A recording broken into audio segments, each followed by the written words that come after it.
يا راغبا في كل علم نافع. ينمو العلم ويتقدم بتقنياته ومجالاته، ومعه نطور أدواتنا في تقديم العلم الشرعي. أكاديمية زاد أكاديمية ينبوعها صاف ليروي غلة الظمآن. هذه عقيدتنا الصحيحة فطرة تنفي الشكوك بواضح البرهان. بشرى لنا زاد أكاديمية للعلم كالأزهار في البستان.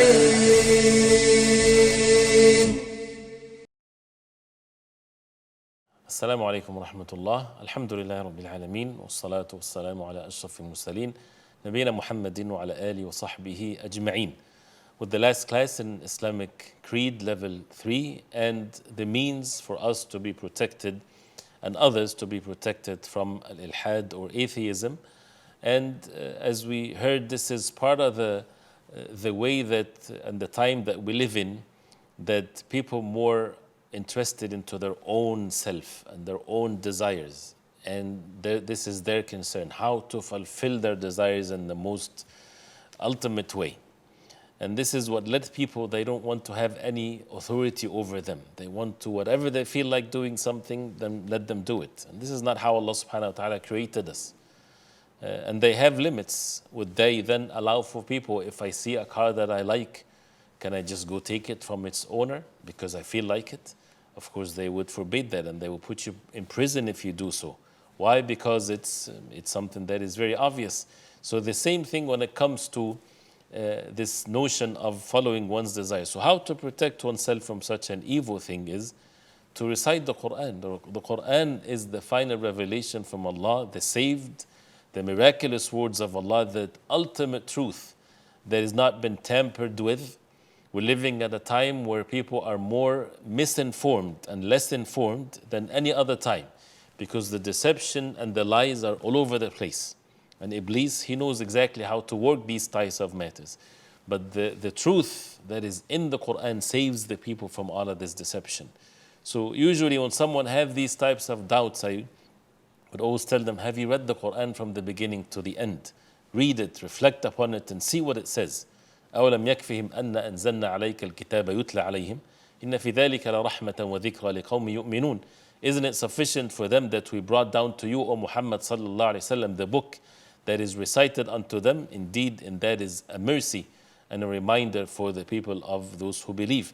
And as we said that this atheism came when the Muslims were weak, when the Muslims are not the ones that are leading the people on the face of earth.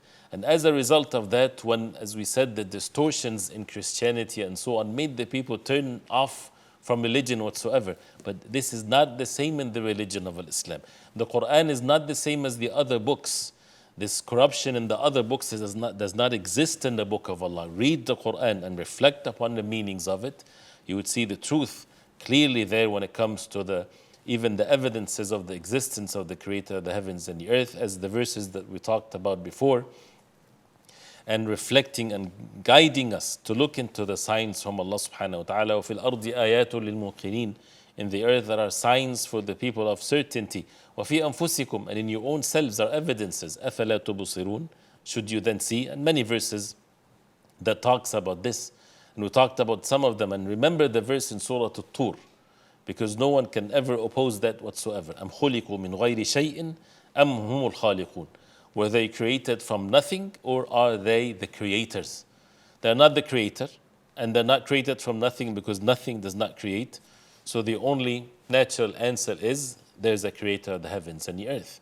So this is again the Quran, the book of Allah, to read the Quran and to raise our generations to be attached to the book of Allah and to call people to the book of Allah and the sunnah of the Prophet ﷺ, and to be upon and to be concerned and to be steadfast upon what established the Iman, what makes it strong in the hearts. And one of the most important of all is ad-du'a, is to make dua to Allah subhanahu wa ta'ala. At the end and in the beginning and at all times, the hearts under the full control of Allah subhanahu wa ta'ala. One of the most frequent dua of the Prophet ﷺ is that he would say ﷺ, Ya muqallib al-qulub, thabbit qalbi ala dinik. O Allah, the changer of the hearts, the one that flips the hearts, change the hearts, make my heart steadfast upon your religion. So this is something that we have to be sincere in asking, and we have to take the means to establish this. You make dua to Allah subhanahu wa ta'ala, and at the same time you implement the deen in your life by matters of belief, by learning our aqeedah, our belief, by worshipping Allah subhanahu wa ta'ala alone, by doing the good deeds, by staying away from haram and sins, because sins weakens the heart. And when the heart is weak and the shaitan has a way to get into the heart, then the shaitan can introduce all kinds of things, and this heart becomes easy to accept these types and false beliefs and so on. So when a person block all the ways of the shaitan and constantly repent to Allah subhanahu wa ta'ala, he protects his heart, which is the most valuable thing in our life. And to make remembrance of Allah subhanahu wa ta'ala, فَاذْكُرُونِي أَذْكُرْكُمْ وَاشْكُرُوا لِي وَلَا تَكْفُرُوا. Make remembrance of Allah subhanahu wa ta'ala and dhikr of Allah subhanahu wa ta'ala. To teach the proper aqeedah, the sound aqeedah in the youth, in the children, in the women, in men, everyone. By having these types of durus and lectures in the masajid and other than the masajid, and to teach the people. And that's why you would find those who have these false beliefs, they are in war against these types of matters, because they know if they are truly people of intellect, why you prevent people from learning their religion and what's from Allah subhanahu wa ta'ala. And one of which is, this is something that is so important, to stay away from listening and subjecting ourselves to listening to matters of disbelief and falsehood, which is surrounding us all over the place. Whether it's on the internet and whatever there is. People talking about Allah subhanahu wa ta'ala in a negative way, and everybody's allowed to talk now. Everybody speaks. Whether a person is upon knowledge or a person is making up things, everyone, there's no limits whatsoever. And things affects the hearts. So the fitan, the tribulations and the trials, we are commanded to run away from it, not to be at ease with it. Right? And that's why the Prophet ﷺ, when he said, Man sami'a bid-dajjal falyan'a anhu. Ad-Dajjal, the Antichrist, is the biggest fitna that would ever afflict the human beings, from the time of Adam alayhi till the Day of Judgment. The biggest fitna whatsoever. And the same thing applies for all fitan. The Prophet ﷺ, he said, if any one of you heard about Ad-Dajjal, that he is out, then what to do? Go watch him, go check him out, look at the videos that shows him, go to him and meet him. This is not permissible. He said, فَلْيَنْأَ عَنْهُ. Let him run away from him, disappear, go far away from him. And then the Prophet ﷺ, he said, فَوَاللَّهِ إِنَّ الرَّجُلَ لَيَأْتِي. By Allah, the man will go to the Dajjal. وَهُوَ يَحْسَبُ أَنَّهُ مُؤْمِنٌ. And he thinks that he's a believer. We got to know about the Dajjal. We have been warned against him. And he goes and he thinks that he's a believer. فَيَتَّبِعُهُ مِمَّا يَبْعَثُ بِهِ أو مِمَّا يُبْعَثُ بِهِ مِنَ الشُّبُهَاتِ. And he would end up following him. Why? Because of what he is given with the doubts, with the things that only Allah subhanahu wa ta'ala can do. Commanding the skies to rain and it rains. Commanding the treasures of the earth to come out. Those who follow the Dajjal will be prosperous, will be strong, will be financially strong. And those who do not follow him, they would be miserable and in poverty and so on. So most of the human beings, then they would follow the Dajjal. Big fitna, huge fitna, the biggest fitna. So then what about the small fitan? That a person allow himself to disobey the Prophet ﷺ by being at ease with the fitan. So again, it's not a matter of convincing. It's a matter of following the text. Are we following the Quran and the Sunnah of the Prophet ﷺ? What is the ruling when it comes to fitan, tribulations and doubts and so on? Is to go into it? Of course not. The ruling is to stay away from it. So to protect your eyes and your ears and your heart. Nowadays you find the youth listening to all kinds of debates between Muslims and atheists and so on. You have no benefit of this whatsoever. For those who are doing these types of debates to call the atheists to the deen of Allah, may Allah subhanahu wa ta'ala reward them. But those who are already upon the truth, why would you expose yourself to doubts and things of that nature? Protect yourself. Stay away from it. You don't have to be physically present, but also you have to be away from listening to it and looking to it.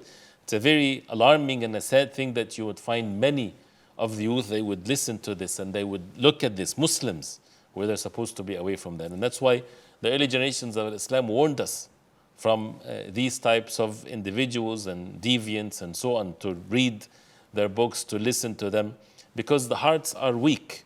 And a person can receive these doubts without being securely protecting his heart. And as Ibn Abbas radiallahu anhuma, he said, لا تجالس أهل الأهواء. Do not sit with the people of desires. فإن مجالستهم ممرضة للقلوب. Because sitting with them causes the hearts to be sick, to have diseases in the heart. And الشبهات or doubts is a disease in the heart. And if you sit with someone that he has zayg, he has deviation in his heart, right? Your heart also can be deviated. The hearts, they have its own ways of connecting. That's why the Prophet ﷺ, he said, "Al-mar'u ala dini khalili, falyanzur ahadukum man yukhalil." The person is upon the religion of his intimate and closest friend. So let one of you look of who is his friends, because the friends, they affect one another. So we ask Allah subhanahu wa ta'ala to protect us from all harm, and to make us among those who have sound belief, and to protect us from the fitan, what's apparent and what's hidden from it, and to make us learn our belief, our matters of creed and aqeedah, and to be able to implement it and to be steadfast upon the deen of Allah. وصلى الله وسلم وبارك على محمد وعلى آله وصحبه وسلم. والسلام عليكم ورحمة الله وبركاته. يا راغبا في كل علم نافع. ينمو العلم ويتقدم بتقنياته ومجالاته، ومعه نطور أدواتنا في تقديم العلم الشرعي. أكاديمية زاد أكاديمية ينبوعها صاف ليروي غلة الظمآن. هذه عقيدتنا الصحيحة فطرة تنفي الشكوك بواضح البرهان. بشرى لنا زاد أكاديمية للعلم كالأزهار في البستان.